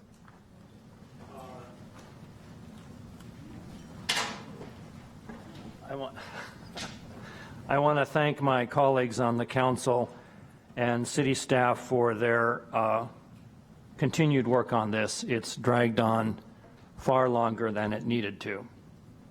The Pima County voted Tobacco 21 down at this morning's meeting of the Board of Supervisors. That's unfortunate because it would have been fantastic to get more people covered by the policy. But let me be very clear on where I stand on this. I won't wait until a Tucson High or Amphi High School kid dies from the vaping illness before we act on this. Youth vaping is a public health crisis and the city must step up and lead. Half the country is covered by a Tobacco 21 policy. We can do this, and we will do this. We've had 14 stakeholder meetings. Just in the last 2 months, there have been more than 28 news stories about this. Public polling shows that it is supported by Democrats, Republicans, and independents of all ages in Tucson. We've done the outreach, we've gotten the feedback, and it's time for us to take a vote and move forward. I appreciate the detailed work that the County Health Department staff has done researching this. Dr. Bob England and Rebecca Bryan, who led the health department, are in the audience today, I believe. So feel free to call on them if you have questions, as well as Chris Avery, who drafted the city version of the ordinance. The policy that was before the Board of Supervisors today, included in our materials, was so watered down to try to elicit the support that will never come from an industry that makes its profit selling addictive products, that the current policy is opposed by the major health groups. We held stakeholder meetings with parents, educators, doctors, youth advocates, major health groups, and all of their input was ignored in a futile attempt to earn the support of retailers. I don't want to let the people who sell jewels write their own regulation. What I'd like to do is direct staff to come back on October 10th with a city-only version of the ordinance with funding from a $300 license fee, not by TPD, but by business license staff or whoever is delegated to enforce by City Manager Ortega. I'd like to add the 30-day license suspension for the third offense. There's no reason that if you're caught selling to minors 3 times, you shouldn't face financial consequences for that. And the look-back period should be 3 years. We have to catch bad apple retailers, and this is the best way to do it. It's a compromise. We still have significantly more lenient fine structure than alcohol and more lenient suspensions than originally proposed or adopted by Flagstaff and many other cities. It should be noted that Flagstaff has a 7-day suspension on the second offense, a 30-day suspension on the third, and a 3-year suspension on the fourth offense. That's my motion. It'll be aggressive enough to stop bad actors, but still permit the majority of law-abiding retailers to do business and make a profit. It's time for us to lead on this. One other thing. We added in a grandfathering clause at the concerns of a specific retail trade association. I think it'll add confusion on implementation, and we should remove it, but I'm opening to hearing your thoughts on this. Okay, Councilman Durham, before we go on, I'll just give you my thoughts. I'm open to bringing this back in 3 weeks. I don't know if that's enough time, but at least see if it is, and see if we can get a city effort.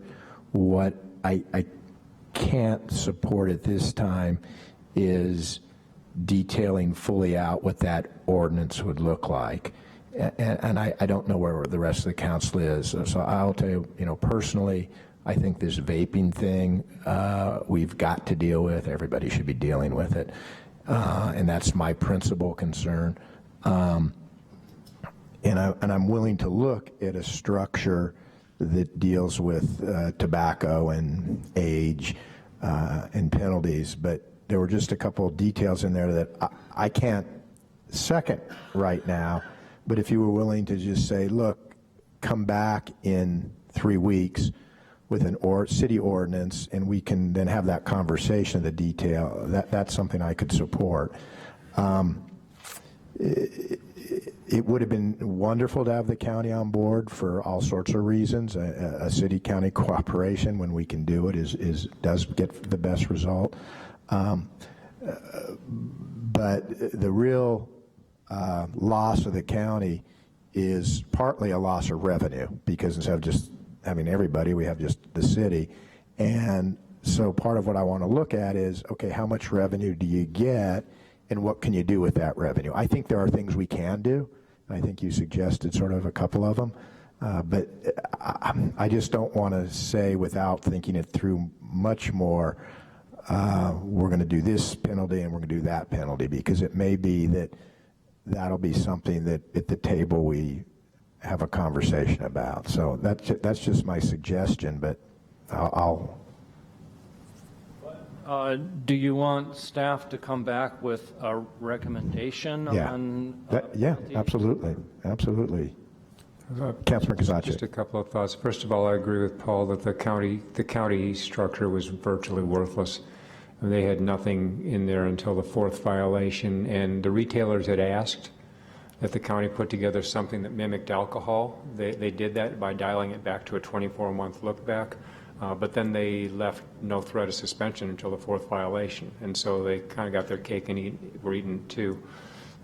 We have a proposed ordinance in our material that I think goes too far in terms of the penalties, and so with respect to Flagstaff that you mentioned, Denver has one also that are a little more moderate, but are still applicable on the second offense and third, so that they kick in earlier on in the process. So I would support a motion to bring back something undefined based on some other ordinances that are already out there, without trying to prescribe it right now, but certainly something that has more teeth than what the county just said no to for reasons that are beyond me. So if you would accept as a friendly amendment to the motion to not prescribe the outcome of what staff brings us back, but to model it on Flag or Denver or some that are already out there, that I think would work. Well, if we model it on Flagstaff, it's going to be even tougher than I proposed. Well, that'd be fine, maybe. But so let's not try and write it at the table, I guess is all I'm saying. Yeah, I think so. And I don't think we should say this city or that city, but I think Councilman Kozaczek's amendment is right, is come back based on best practice, if you want to call it that, and then we'll figure it out. Yeah. Okay, I'm okay with that. Okay. We can go it alone without the county. The next, this iteration, no, we need to be engaging, not just, well, we've got the Cancer Society, we've got the Heart and Lung Association, the Preventing Tobacco Addiction Foundation, and these are all people who have been working this. And so to Richard's question, can we do it in 3 weeks? These people will be able to lay stuff on the table saying, here's what's already been done. We don't need to reinvent the wheel. Okay. Councilman Romero? I agree with your sentiment, Mr. Mayor. I think that we cannot be we cannot talk through what to add right here at the table, especially because there is a cost, right, of running this program, and a cost that was going to be shared by Pima County. I also understand that that there were retailers that said we want to model it just as the alcohol penalties are. That's something that we're used to, that we train for, that is complementary of what we already know. And so we should whatever comes back to us, we should have something that is complementary to what is already out there. So that we don't have to reinvent the wheel when it comes to the penalties of the retailers, going through this. So my question will be for staff is, how do we plan to pay for this program? Now that Pima County is not going to be part of the solution, what is the enforcement mechanism that we, the city of Tucson, will have? And, what the bottom line, what the cost is going to be for us. I agree with the sentiment.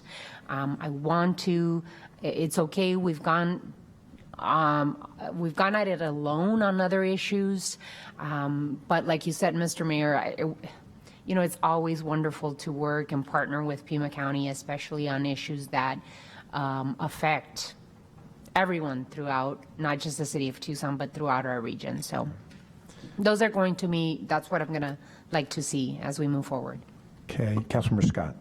I was going to echo, I think, something that Councilmember Romero mentioned, which is the enforcement piece. This will be tasked to the Tucson Police Department, as I believe. Well, that wasn't Councilman Durham's suggestion, but. Who will enforce it then? Someone from Mr. Mayor, we'll get into the detail when we bring it back, but my understanding is that it would not be a law enforcement officer that's doing the enforcement. It'll be through some other, some other mechanism, either through our business licenses, those kinds of things. So are we going to expand an entire office? Mr. Mayor, I'll work those details out for you and we'll bring them back to you. But at this point, I am going to steer away from additional enforcement effort on the part of TPD. And I mean, I think and I could be wrong on the numbers, but I think we were estimating that without the county, we could probably bring in about $150,000. So it's a question of what can $150,000 do effectively. Andrew, does the state have a T21 bill in committee? Honorable Mayor, members of the council, right now the legislature is not in session, so there are no bills. But as you know, there was a bill that was entered last session, which would raise at least it was proposed to raise the age to 21. However, it gutted a lot of enforcement mechanisms, including preempting cities from able to regulate. So if the T21 in its current form passed, we wouldn't be able to collect any fees on management regulation. Honorable Mayor, members of council, Councilmember Cunningham, yes, that's right. We would not be able to regulate. We would not be able to have a local tobacco retailer license or collect the fee for it. Are there plans? I mean, look, give me the idea on the rumblings of next session and kind of who. I know there's a couple legislators who this is on their radar, and I just wanted to kind of get a sense of what they're going to do at the state level. Yeah, I'm happy to repeat things I've heard, scuttle outside of session. I have heard that there is interest in bringing that bill or something like it back this coming session. So this is, I think, thought on two fronts. We can go it alone and take a look at that process, but the bottom line is if there's a state law that makes sense, that the national cities and towns endorse, that allows us to continue to do our piece of the regulation, that's actually probably going to be more beneficial to us. Right now, if we do go it alone, which is, I'm one of the first sponsors of this, but understand that we'll now be creating 3 tiers in the county of tobacco sales. 3 tiers, because there'll be retailers inside the city, which will have a certain tier. There'll be people there'll be retailers in the county that'll have another tier, and there'll be retailers on the reservation that'll have a different tier. How many people drive across town to get their cigarettes? I don't know. The other piece is it sounds like the hot button of the week has been vaping, and I totally agree with that. It's become a significant health concern. So again, I'm just not sure. The other piece we have is we have some problems in retail shops where we literally do not have armed robberies for cash anymore. We have people coming in and stealing cigarettes. So we've got a lot of different angles and variables in this process, and I want to make sure we're addressing all of them. Councilman Ksachik. So a couple of things. First of all, the 18-year-old kid's not going to drive across town to buy cigarettes anyway, so that's not what we're talking about. Secondly, anything that comes out of the state legislature, just as it was with the texting, is going to be watered down. It will have been written by the retailers, so it's just what they tried to do with the county. And thirdly, if the retailers really did want to buy into the alcohol suspensions, right now alcohol is $1,000 to $2,000 suspension on a first offense, $2,000 to $3,000 on a second, and $3,000 with a 30-day suspension on the third offense. So they're not serious about saying they want to have this aligned with alcohol. All they wanted aligned with alcohol was the 24-month look back, and they don't want any penalties or suspensions. So waiting on the legislature is going to wind up with a watered-down version. They'll likely do it anyway, but we've led by example in the past, and there's no reason we shouldn't do that now. Okay. I think the motion is to come back at the first meeting in October with a revised ordinance that accounts for the fact that it would be a city-only ordinance. Any other discussion? Hearing none, all in favor say aye. Aye. Anyone opposed? Okay, that passes. Just for the record, the people who live in Vita Ranch could drive just a mile or two and go outside the city limits and go into Vail and so forth. It's not a question of going across town. I'm just saying there's a shorter distance for a lot of people that they would easily access the purchase of that. Okay. All right. Item 13 is the PAG materials we received, scheduled for 15 minutes. We need a motion to endorse the recommendations of the PAG Executive Director. Actually, in looking at the materials this time, it didn't look like there was any matters other than informational items, so I'm not quite sure what there is to endorse. The Executive Director, Farhad Muhimi, is here if anybody has any questions of Farhad. Otherwise, sure. Farhad, if you come up, I think you're going to get a couple of census questions. Hi, Farhad. Thank you so much. I see that the PAG has a census toolkit online, and there have been conversations amongst Pima County, the City of Tucson, Pima Association of Governments, as to how we will all be working together with the census coordinating committees and councils, et cetera. Do you have an idea as to what are the conversations happening right now between Pima County, the city, and PAG? Sure. Mr. Mayor, council members, Councilmember Romero, the conversations have been going very proactively, in my opinion. As you all know, the census is opening their office next month. I think our region is well ahead of everybody else. We're even ready to go before the census office opens.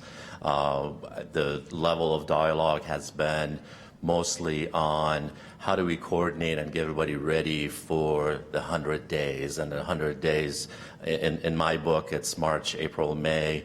I'm sorry, it's March, April, and May timeframe, and everybody says, why after April? And it's mostly because, unfortunately, the folks that are motivated and informed, they're going to go online, and and this is the first time that you can do it online. They're going to go online and hopefully do what we're asking them to do and participate. It's mostly the folks that do not participate, and we need to focus on those folks, and that's April, May timeframe, to really focus on people that did not participate and ideally try to get the word out so we don't have to have people knock on the doors. That's the first goal. Even if they have to, they will go out there in May and June timeframe and knock on doors and get the information they need. The campaign, the advertising campaign that we're helping would most likely kick off within that same 100 days. We'll have advertising, we'll have materials for distribution, so that 100 days is really critical. We're asking all the organizations involved to have a plan for those 100 days. How do there was a conversation about budgeting funds from the City of Tucson budget to the census. And so maybe this might be a question much more for Michael, but how do we coordinate that? I know that our coordinating councils are up and about. Is the City of Tucson participating with PAG and putting funds there? And then how is PAG in turn going to make sure that we focus on City of Tucson neighborhoods? And actually, if you look at a map of undercounted, the city of Tucson in its entirety is part of the undercount. So how do we do that, Michael? Mr. Mayor, Councilor Romero, what we've done is basically work closely with PAG, and once they've developed their outreach effort, then we will transfer dollars for that effort to some level. And in the meantime, at your direction and in past years, we are also preparing for additional dollars if necessary to help with some of the coordinating council efforts that are going out in the field, if you will. So I'm just kind of waiting until that is put together, then we'll certainly move forward with those dollars. Okay, let me answer also. I believe, and Pat Burns in my office has been sort of coordinating that there's been outreach to every council office, and some council offices are doing more than others, but every council office is doing something to prepare and get information. Second, our offices have met with every department in the city: water, transit, parks. I'm trying to think who else. Pat could tell me, but a lot of the departments, again, preparing them for how can you get, once this information is out, how can we get it? Because that's going to be the key. And so I'll go ahead and ask my question, Farhad, which I'm just thinking about, because, you know, I'm probably expected to be at a level where I know what's going on in the world. But, you know, now we're going to do this online, right? What that says to me is that every household in Pima County ought to get at least one mailer or flyer that says, hey, remember to get online, because what's going to remind me to get online? How good, you know, and I'm not the person you're looking for the undercount, okay? But if I'm not going to get a mailer at my house, maybe I won't do it. So I think that's kind of the aggressive look we're all looking for, and I don't know what the plan is on that. Sure, Mr. Mayor, members of the council. Again, the census office is really focused on being able to get out and do their own outreach. So our goal was to make sure that we work with them closely, and if they have a gap in their outreach, that's where we want to fill in. And the gap in the outreach goes back to what Councilmember Romero just said. We know the areas that we have the undercount, so we just need to get out to those neighborhoods during that time frame and be able to enhance what the census office is doing. And you're correct. Historically, you would get that paper in the mail, and that was a good reminder. Now they're not doing that anymore. So that's one of the gaps that we need to fill in. But we want to really focus that and narrow that down to the folks that did not already respond. So that's where that time frame comes in, that after April 1st, on April 2nd, they'll have a list of everybody that did not respond, and that's the target audience. And how long do we have until after April 2nd to get me to fill it out? So they close it in I believe, late June. Okay. And then they follow up, they knock on doors. So the official closing date that they have, I believe, is in July. But by late June, they want to make sure that they go out and knock on doors. Again, it's much more cost effective to get people to do it without even having that first attempt to reach them. So that's the ask. Help encourage everybody to participate and go online and do it. So this way we don't have to send people out. Farhad, I think that would be cutting it close after April. That would leave us May, June. So I think we have to start looking at strategically historic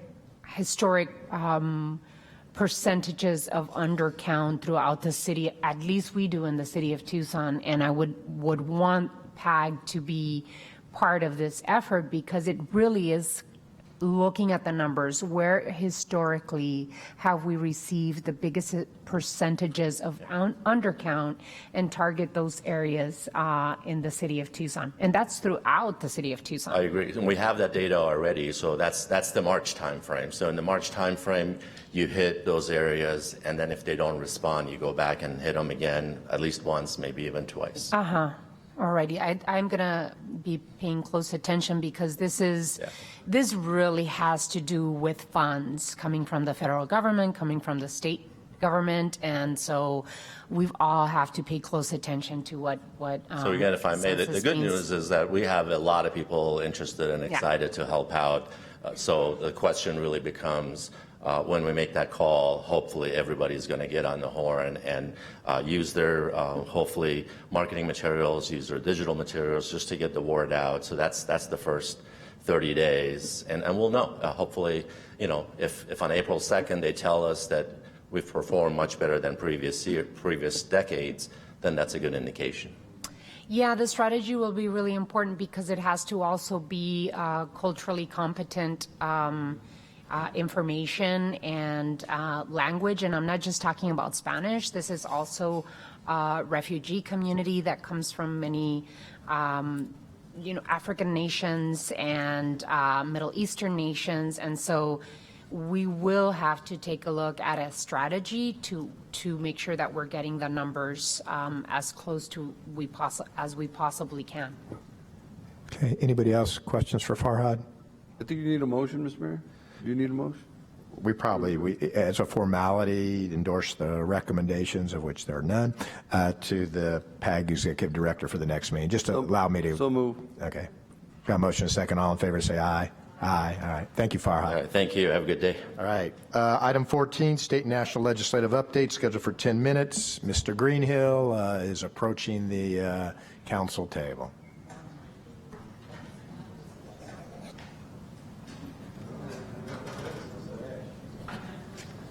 Honorable Mayor, members of the council, actually first before I begin my report, I heard the discussion earlier about the patent and asking that our federal representatives be thanked for their participation and help on the patent. Just want to make sure you know that my office will take care of that.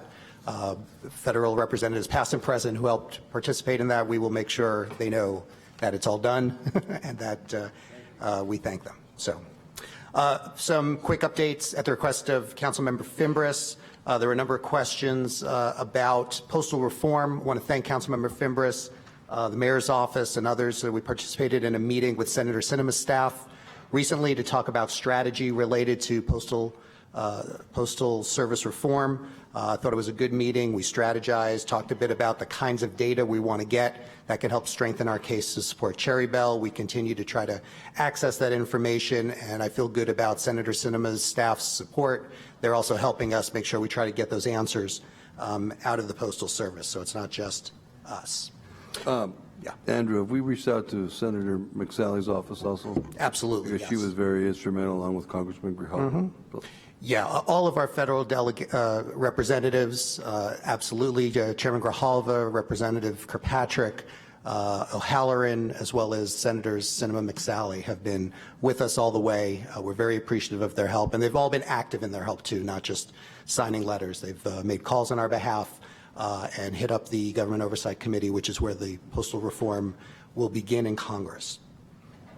Next, there was a question about vaping. The president did say that he wanted to see some regulation on flavored e-cigarettes. And as we understand it, FDA is going to be working in the next few weeks and going to announce a plan that may very well ban the marketing of flavored e-cigarettes across the country. That's what he said about background checks, too. Right. What we're being told is that FDA is working on it, and they'll come out with an announcement, as I said, in the next few weeks. Once we know that, we'll share that with Mayor and Council. There's a question about the federal appropriations bills, especially in relation to defense and Davis-Monthan Fort Huachuca funding. Pleased to announce, and I think I've said this in previous reports, that the appropriations bills do mirror each other, and they're all mostly fully fund our requests relative to DM and Fort Huachuca. Of course, there's the exception of the money that was taken from that Fort Huachuca project that was diverted by the administration for the border wall. One of the issues that the House and Senate need to reconcile as they try to move ahead on a budget has to do with the House bill explicitly says that the president cannot move money out of military funds towards the border. The Senate bill does not include that language. And so one of the things they're wrestling with is who will prevail in that fight and still try to get a budget done.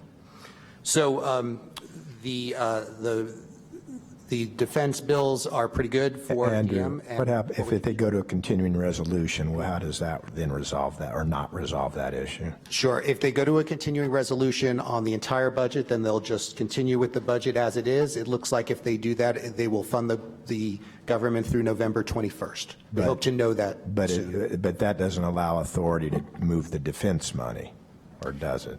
Well, the president's already done that in the current budget. Okay. Right. And then there were some questions relative to PFAS and what provisions are there in the defense funding bills for dealing with the PFAS issues. This has been a very interesting summer. There's been a lot of discussion, and I'd say Congress on both sides of the aisle and in both houses of Congress has become more interested in being active on the PFAS issue. So that said, there is, as far as we've identified in the separate appropriations bills, money for PFAS-related issues, including remediation. In the House bill, the amount that's available for remediation, of which some could be used for PFAS, is $366 million. In the Senate, it's about $403 million. Now, the scope of the problem, as you all know, far exceeds those amounts, but it is a start. And if indeed those funds are appropriate and they're made available, we will certainly be seeking some of those funds to deal with local issues. I can tell you that I've had a number of conversations with our federal delegation, again, both in the House and the Senate, about our local needs and requests. And that actually is a good segue to the last question from Councilmember Fimbres. What are the ways in which the City of Tucson is trying to secure funds to deal with PFAS? I'd identify at least 2, if not 3 different ways we're trying to do that. One, of course, is through federal appropriations for specific projects. One, of course, is through litigation, which you all are familiar with. The other, of course, is which hasn't happened yet, but could happen, is EPA. Again, EPA still has not designated PFAS as a hazardous or toxic substance under which they can start issuing regulations and responsibilities on certain parties that may be responsible. If indeed that regulation happens, then there may be some opportunities there for funds as well. That's the extent of my report. I'm happy to answer any questions. Anybody have anything else for Andrew? Councilmember Romero? Thank you so much, Andrew. And I just wanted to congratulate the City of Tucson, the Housing Community Development Department, our staff at state and national, because of the $4.5 million grant to help end youth homelessness that the City of Tucson received. I just wanted to, take this opportunity to thank everyone involved, congratulate Andrew, all of our staff. I know that we work very closely with our federal lobbyists to bring in funds to the City of Tucson, and this is wonderful, and this is in partnership also with the what is it called? It's a long name. Tucson Homeless Coalition that we've worked with traditionally with Pima County and other nonprofit organizations that we've worked with and partnered with. And so it's a good day. It's an additional $4.5 million grant to end youth homelessness, and it comes directly to the Housing Community Development Department. Congratulations. Thank you. Anybody, anything else? Councilmember Fimbres and then Kazat. Andrew, anything on firearms legislation, background checks? Sure, yeah, Honorable Mayor. They were hot and heavy on it. Yes, Honorable Mayor, members of the Council, Councilmember Fimbres, yes, there has been both a strong reemphasis on gun control legislation, especially since some of the mass shootings over the summer while Congress was in recess. The House has passed a number of bills already, even going back as early as February, including the background check bill that would close the background check loophole. There's a number of other bills that they've passed, and including this past week, they passed another couple of bills, including one that dealt with the red flag ordinance. So those bills are there. The Senate Majority Leader McConnell has said that he's waiting to get a signal from the president of what the president might want to support. No indications have been given yet by the president of the administration on what kinds of gun legislation the president might support. So right now, the holdup is in the Senate. Okay, anybody else? Councilman Kosacic, I didn't, okay. All right, thank you, Andrew, much appreciated. Okay, item 15, discussion of regular agenda. Does anybody have anything to remove from consent this evening? If not, we will move on to item 16. Anything for future agendas at this time?